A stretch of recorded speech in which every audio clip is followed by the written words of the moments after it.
American നാവികസേനയുടെ ഉടമസ്ഥതയിലുള്ള USS Harry Truman എന്ന ഒരു വിമാനവാഹിനി കപ്പലിൽ നിന്ന് ഒരു F/A-18E സൂപ്പർ ഹോർണറ്റും കൂടാതെ ഒരു ക്രെയിനും നഷ്ടമായിട്ടുണ്ട്. ഇത് അമേരിക്കയുടെ നാവികസേന ഔദ്യോഗികമായി തന്നെ അറിയിച്ചു. ഞങ്ങളുടെ വിമാനവാഹിനി കപ്പലിലുള്ള 2 അസറ്റ്സ് ഞങ്ങൾക്ക് നഷ്ടമായി എന്ന്. ഇതിന് ഹൂത്തി വിമതർ ഉത്തരവാദിത്വം ഏറ്റെടുത്തിട്ടുമുണ്ട്. ഇന്നത്തെ വീഡിയോയിലൂടെ നമ്മൾ അറിയാൻ പോകുന്നതും സത്യത്തിൽ ഈ ഹൂത്തി വിമതർ തന്നെ ആയിരിക്കുമോ F/A-18 സൂപ്പർ ഹോർണറ്റിനെയും ആ ക്രെയിനെയും വെടിവെച്ച് വീഴ്ത്തിയിട്ടുണ്ടാവുക? ഇതാണ് ഈ വീഡിയോയിലൂടെ നമ്മൾ വിശദമായി അറിയാൻ പോകുന്നത്.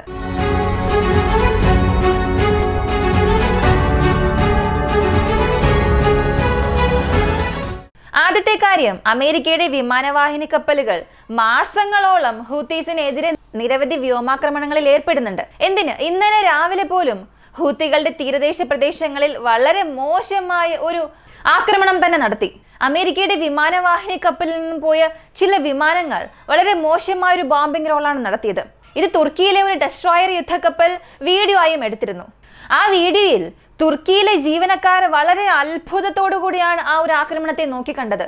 ഇത്രയും ക്രൂരമായ വ്യോമാക്രമണങ്ങൾ അമേരിക്ക നടത്തുന്നുണ്ടല്ലോ എന്ന് അവർ തന്നെ പറയുന്ന വോയിസും ആ വീഡിയോയിൽ കേൾക്കാം. അപ്പോൾ ഇത്രയേറെ എയർ സ്ട്രൈക്സ് MLA ഹൂത്തികൾക്ക് എതിരെ ദിനം പ്രതി ആഴ്ചകളോളം നടന്നുകൊണ്ടിരിക്കുന്ന സമയത്താണ് ഹൂത്തികളും പകരം അമേരിക്കൻ നാവൽ അസറ്റ്സിനെതിരെ പല തവണ അവരുടെ ബാലിസ്റ്റിക് മിസൈൽസ് അയച്ചിട്ടുണ്ട്. എന്നാൽ മുൻപ് ഒരിക്കൽ പോലും അമേരിക്കൻ എയർക്രാഫ്റ്റ് കാരിയറിനെയോ അമേരിക്കൻ ഡെസ്ട്രോയേഴ്സിനെയോ ക്രൂയിസ് ബാലിസ്റ്റിക് മിസൈൽസ് ഉപയോഗിച്ച് വിജയകരമായി വീഴ്ത്താനേ സാധിച്ചിട്ടില്ല. ഒരുപാട് വാർത്തകൾ നിങ്ങൾ കണ്ടിട്ടുണ്ടാകാം, അറിഞ്ഞിട്ടുണ്ടാകാം. ഹൂത്തീസ് ആക്രമിച്ചു, എയർക്രാഫ്റ്റ് കാരിയറിനെ ആക്രമിച്ചു എന്നൊക്കെ. ഇല്ല, ഒരു തവണ പോലും അമേരിക്കൻ നേവി അസറ്റിനെ ഹൂത്തീസ് ലോങ് റേഞ്ച് വെപ്പൺ വഴി ആക്രമിച്ചിട്ടില്ല. ഞാൻ ഈ പറയുന്ന കീവേഡ് നിങ്ങൾ ശ്രദ്ധിക്കണം. ലോങ് റേഞ്ച് വെപ്പൺസ് വെച്ച് ആക്രമിച്ചിട്ടില്ല. പക്ഷെ അതിപ്പോ മാറിയിട്ടുണ്ട് എന്ന് തന്നെ പറയാം. കാരണം അമേരിക്ക ഹൂത്തികളുടെ ഒരു ബാലിസ്റ്റിക് മിസൈലിൽ നിന്നും രക്ഷപ്പെടാൻ വേണ്ടി ഒരു വലിയ എസ് മാനുവർ ചെയ്തിട്ടുണ്ട്. ആ കാരിയർ ഒരു വലിയ U-ടേൺ തന്നെ ചെയ്തു. ആ ഒരു U-ടേൺ കാരണമാണ് അമേരിക്കൻ എയർക്രാഫ്റ്റ് കാരിയറിൽ ഉണ്ടായിരുന്ന F/A-18E സൂപ്പർ ഹോർണറ്റും ഒരു ക്രെയിനും കടലിലേക്ക് വീണത്. ഇതാണ് അമേരിക്കയുടെ നാവികസേനയും പറഞ്ഞത്. ആദ്യമേ നമ്മൾ ഒരു കാര്യം മനസ്സിലാക്കണം. ഒരു ബാലിസ്റ്റിക് മിസൈൽ അല്ലെങ്കിൽ ഒരു ക്രൂയിസ് മിസൈൽ എന്നത് ചില ഡോളറുകൾ മതിപ്പുള്ളതായിരിക്കും. പ്രധാനമായും മിഡിൽ ഈസ്റ്റിലുള്ളവർ വളരെ വളരെ കുറഞ്ഞ കോസ്റ്റിലായിരിക്കും ഈ ബാലിസ്റ്റിക് ക്രൂയിസ് മിസൈൽസ് ഒക്കെ നിർമ്മിക്കുന്നത്. ഇനി പാശ്ചാത്യ രാജ്യങ്ങൾ എടുത്തു നോക്കിയാൽ ഒരുപാട് സെൻസേഴ്സ്, മൈക്രോചിപ്സ് ഇവയെല്ലാം ഉൾപ്പെടുത്തി ആ ബാലിസ്റ്റിക് ക്രൂയിസ് മിസൈലിന്റെ കോസ്റ്റ് വർദ്ധിപ്പിക്കുന്നു. പക്ഷെ മിഡിൽ ഈസ്റ്റിൽ അങ്ങനെയല്ല. ഇവിടെ പ്രിമിറ്റീവായ ടെക്നോളജീസ് ഉപയോഗിച്ചുകൊണ്ട് തന്നെ ബാലിസ്റ്റിക് ക്രൂയിസ് മിസൈൽസ് നിർമ്മിക്കുന്നുണ്ട്. അപ്പോൾ അതിന്റെ വിലയും ചില ഡോളേഴ്സ് മാത്രമേ ഉണ്ടാവുകയുള്ളൂ. എന്നാൽ ഒരു എയർക്രാഫ്റ്റ് കാരിയറിന്റെ വില എത്രയാണെന്ന് ചോദിച്ചാൽ ഇന്ത്യൻ മൂല്യം അനുസരിച്ച്, അതും പ്രധാനമായി അമേരിക്കൻ എയർക്രാഫ്റ്റ് കാരിയറുടെ മൂല്യം നോക്കിയാൽ ഏകദേശം ഒരു 1.5 ലക്ഷം കോടി മുതൽ 2 ലക്ഷം കോടിയോളം വരും. ഇതൊരു മിനിമം ആണ്. ഇപ്പോൾ INS വിക്രാന്തിൽ നമ്മൾ എയർ ഫ്രെയിംസ് നൽകുന്നുണ്ട്. അതായത് INS വിക്രാന്ത് എന്ന വാർഷിപ്പ് നമ്മൾ നിർമ്മിച്ച് ആ വാർഷിപ്പിന് മുകളിൽ ഫൈറ്റർ ജെറ്റ് വയ്ക്കണം. ആ ഫൈറ്റർ ജെറ്റ് തന്നെ 63,000 കോടിയാണ്. അത് 30 ഫൈറ്റർ ജെറ്റ് ആണ്. അപ്പോൾ അമേരിക്കൻ എയർക്രാഫ്റ്റ് കാരിയറിൽ, അതേസമയം അമേരിക്കയുടെ എയർക്രാഫ്റ്റ് കാരിയറിൽ 90 ഫൈറ്റർ ജെറ്റ് ഉണ്ടാകും. അതായത് 30 ഫൈറ്റർ ജെറ്റ് 5th ജെൻ ആയിരിക്കും, F-35 ആയിരിക്കും. കൂടാതെ അവരുടെ ഈ എയർക്രാഫ്റ്റ് കാരിയർ നമ്മുടെ എയർക്രാഫ്റ്റ് കാരിയറെക്കാളും 3 മടങ്ങ് വലുതാണ്, ന്യൂക്ലിയർ പവേർഡ് ആണ്. അപ്പോൾ തീർച്ചയായും ഈ 2 ലക്ഷം കോടി എന്നുള്ളതൊക്കെ അവർക്കൊരു എമൗണ്ടേ അല്ല. അപ്പോൾ ഇത്രയേറെ വിലയേറിയ ഒരു അസറ്റിനെ ചില ഡോളറുകൾ മാത്രം വിലയുള്ള ഒരു ആയുധം ഉപയോഗിച്ച് വെടിവെച്ച് വീഴ്ത്താൻ കഴിയുമെന്നുള്ളപ്പോൾ അമേരിക്ക എന്തിനാണ് MLA ഹൂത്തികൾക്കെതിരെ അവരുടെ എയർക്രാഫ്റ്റ് കാരിയർ ഉപയോഗിക്കണം? കൂടാതെ ഹാരി ട്രൂമന് കമ്പനി നൽകാനായി മറ്റൊരു എയർക്രാഫ്റ്റ് കാരിയർ പസഫിക് ഓഷനിൽ നിന്നും ഇവിടേക്ക് കൊണ്ടുവന്നിട്ടുണ്ട്. അവിടെ ഇതിനകം തന്നെ ചൈന അവർക്കൊരു വലിയ ത്രെട്ടാണ്. അപ്പോൾ ചൈനീസ് ത്രെട്ടിനേക്കാളും വലിയൊരു ത്രെട്ടാണ് ഹൂത്തികൾ എന്ന് കരുതി അവിടെ ഉണ്ടായിരുന്ന ഒരു എയർക്രാഫ്റ്റ് കാരിയറെ വീണ്ടും ഇവിടേക്ക് കൊണ്ടുവരേണ്ട ആവശ്യം എന്തിനാണ്? ഇവിടെ ഒരു കാര്യം നമ്മൾ വ്യക്തമായി മനസ്സിലാക്കണം. US-ന്റെ എയർക്രാഫ്റ്റ് കാരിയറിനെ വെടിവെച്ച് വീഴ്ത്തി, അതും ഹൂത്തീസ് വെടിവെച്ച് വീഴ്ത്തി എന്നൊക്കെ പറഞ്ഞാൽ പലരും സന്തോഷിക്കും. ഒരുപാട് പേർക്ക് ആ ന്യൂസ് ഒരുപാട് സന്തോഷം നൽകും. കാരണം അമേരിക്കക്കാരുടെ ആ ഒരു ആധിപത്യം അംഗീകരിക്കാൻ കഴിയാത്ത ഒരുപാട് പേരുണ്ട്. ഏകദേശം 9-ലധികം എയർക്രാഫ്റ്റ് കാരിയേഴ്സ് അവർക്കുണ്ട്. ഓരോന്നും സൂപ്പർ കാരിയർ ആണ്. US-ന് ശേഷം ഈ ലോകത്തിൽ ആട്ടപ്പക്കലും അതിനെ മാച്ച് ചെയ്യുന്നത് പോലുള്ള സൂപ്പർ കാരിയർ ഇല്ല. ചൈനയ്ക്കുണ്ട്, പക്ഷേ അപ്പോഴും അവരുടെ ഈ സൂപ്പർ കാരിയറും അമേരിക്കൻസിന്റെ പോലെ അല്ല. അപ്പോൾ അമേരിക്കയുടെ സൂപ്പർ കാരിയറിനെ ML Houthi rebels official military പോലും അല്ല അവർ. ഒഫീഷ്യൽ മിലിറ്ററി ആണെങ്കിൽ അവർക്ക് ഫണ്ടിങ് ഉണ്ടാകും. അതൊന്നുമില്ലാത്ത, ഒരു റിസർച്ച് പോലും ഇല്ലാത്തൊരു സംഘടന അവർ സാധാരണ ബാലിസ്റ്റിക് മിസൈൽസ് ഉപയോഗിച്ച് വെടിവെച്ച് വീഴ്ത്തി എന്നൊക്കെ പറഞ്ഞാൽ അതൊരു വലിയ കാര്യമായിരിക്കും. കാരണം ഇന്ത്യയെ നമ്മളിൽ ഇനി നാളെ ഒരു ദിവസം അമേരിക്ക ഒരു യുദ്ധം തൊടുത്തു വിടുകയാണെങ്കിൽ അവരുടെ യുദ്ധക്കപ്പലുകളെയും നമ്മെ കൊണ്ട് വെടിവെച്ച് വീഴ്ത്താൻ സാധിക്കും. അപ്പോ ഇത് നല്ല കാര്യം തന്നെയാണ്. പക്ഷേ അങ്ങനെ സംഭവിക്കണമല്ലോ, അതിലൊരു സത്യം ഉണ്ടാകണമല്ലോ. ഇതിലുള്ള യാഥാർത്ഥ്യം എന്താണെന്ന് നോക്കിയാൽ അങ്ങനെയൊന്നും ചെയ്യാൻ കഴിയില്ല എന്നാണ്. എങ്ങനെയാണ് 3 ലക്ഷം കോടിയോളം മതിപ്പുള്ള ഒരു എയർക്രാഫ്റ്റ് കാരിയറിനെ വെടിവെച്ച് വീഴ്ത്താൻ സാധിക്കുക? യമനിലുള്ള ഹൂത്തി വിമതർ നമ്മുടെ എയർക്രാഫ്റ്റ് കാരിയറിനെ നശിപ്പിക്കും എന്ന് അറിഞ്ഞിട്ടും അമേരിക്ക അങ്ങനെ ഒരു തെറ്റ് ചെയ്യും എന്ന് നിങ്ങൾക്ക് തോന്നുന്നുണ്ടോ? അപ്പോ അമേരിക്ക അവരുടെ എയർക്രാഫ്റ്റ് കാരിയറിനെ ആ പ്രദേശത്ത് നിലയുറപ്പിച്ചിട്ടുണ്ടെങ്കിൽ തീർച്ചയായും അവർക്കറിയാം യമനിലെ ഹൂത്തി വിമതർക്ക് തങ്ങളെ ഒന്നും ചെയ്യാൻ സാധിക്കില്ല എന്ന്. അമേരിക്കയെ സംബന്ധിച്ചിടത്തോളം അവരുടെ പക്കലുള്ള ഈസിസ് കോമ്പാക്ട് സിസ്റ്റം, അവർക്ക് അക്കമ്പനി ചെയ്യാൻ പോകുന്ന ഡെസ്ട്രോയർ യുദ്ധക്കപ്പലുകൾ, ഫ്രിഗേഡ് യുദ്ധക്കപ്പലുകൾ എല്ലാം തന്നെ ഈ എയർക്രാഫ്റ്റ് കാരിയറിനെ സുരക്ഷിതമായി നോക്കുന്നുണ്ട്.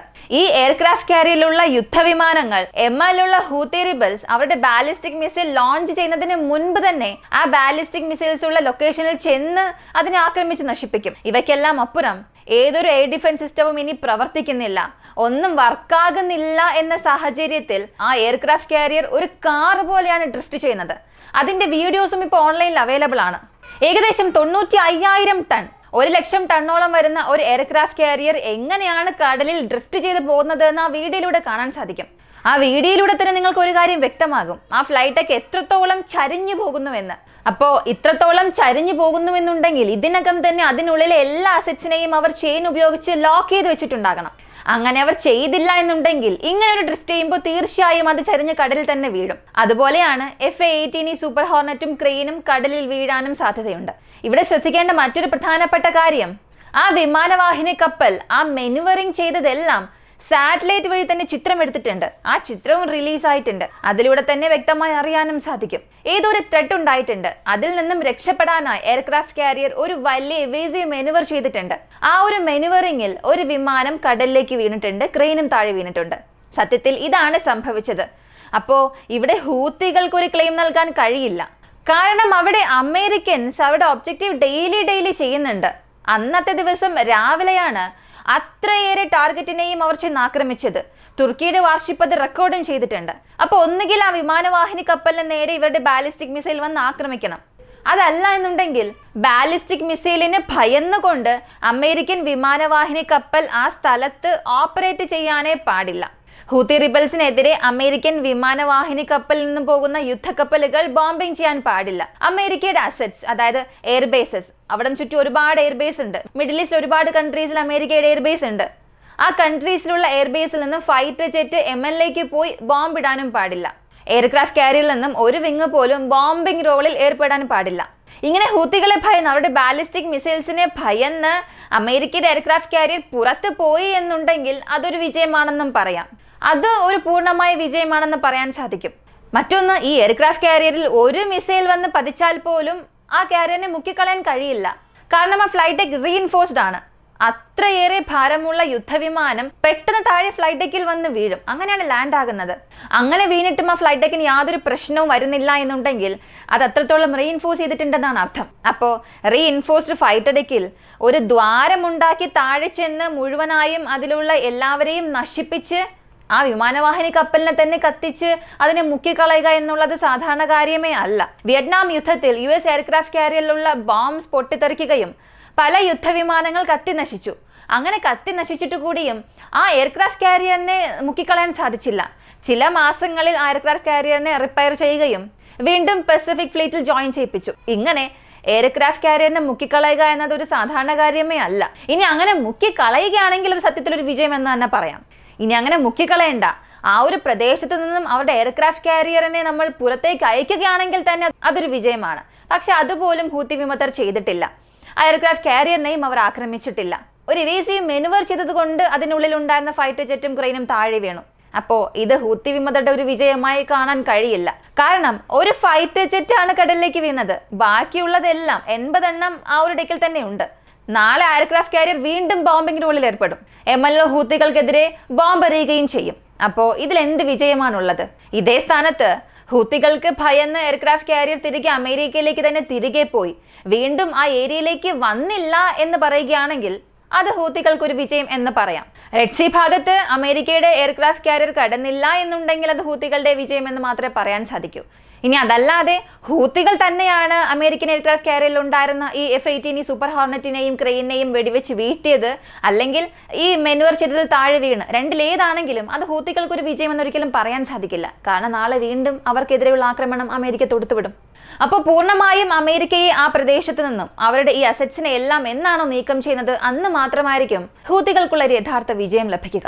ഇതിനെക്കുറിച്ചുള്ള നിങ്ങളുടെ അഭിപ്രായം കമന്റിൽ പറയുക. കൂടുതൽ അപ്ഡേറ്റ്സ് അറിയാനായി വോയിസ് ഓഫ് ഇന്ത്യ എന്ന നമ്മുടെ ചാനൽ സബ്സ്ക്രൈബ് ചെയ്യുക. മറ്റൊരു വീഡിയോയുമായി വീണ്ടും കാണാം.